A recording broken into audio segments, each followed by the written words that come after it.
கதைக்கலாம் வாங்க வித் குட்டி ஆர்ஜே லோகேஷ். இதுதான் இன்னைக்கு என்னோடய ஷோ டைட்டில் நானே வச்சுக்கிட்டேன். ஸோ இன்றைக்கி நம்ம எதை பற்றி பேச போகிறோன்னா, ஜென்ரலாக எல்லாத்துக்குமே தெரிஞ்ச டாபிக் தான். மீன்ஸ் லவ்வை பற்றி தான் பேச போகிறோம்.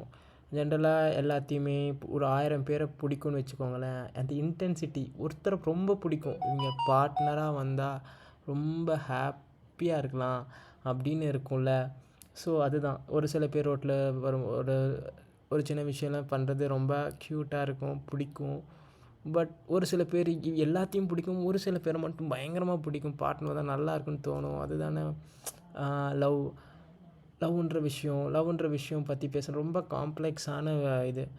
அதை பற்றி பேசணுன்னா இந்த 2 மினிட்ஸ் வீடியோலாம் பத்தாது. 2 மினிட்ஸில் மேகி வேணால் பண்ணலாம். இந்த மாதிரி ஒரு பெரிய காம்ப்ளெக்ஸான விஷயத்தை பற்றி பேசுகிறதெல்லாம் அப்படி சொல்கிறது இந்த சின்ன வீடியோவில் சொல்ல முடியும். பட் அப்கமிங் வீடியோவில் சொல்லலாம். என்னை பொறுத்த வரைக்கும் லவ்னா என்னென்னா, இப்படி ஒரு ஹாப்பியாக ஒரு பீஸ்ஃபுல்லாக ஹோம்லியாக இருக்கும்னு வச்சுக்கோங்களேன். ஒரு மெஸ்ஸியாக இல்லாமல், அதுக்குன்னு பிரச்சனைலாம் இல்லாமலாம் இருக்காதுல்ல, கம்பல்சரி கன்ஃபார்ம் இருக்கும். நிம்மதியாக இருக்கணும்னு வச்சுக்கோங்களேன். அதுதானே லவ்.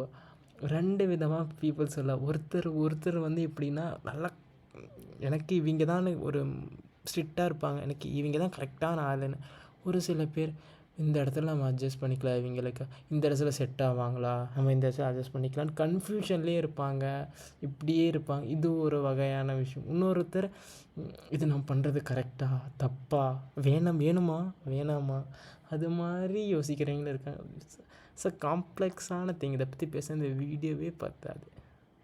ஸோ அடுத்த இதில் பார்க்கலாம். பாருங்கள், ஹாப்பியாக இருங்க.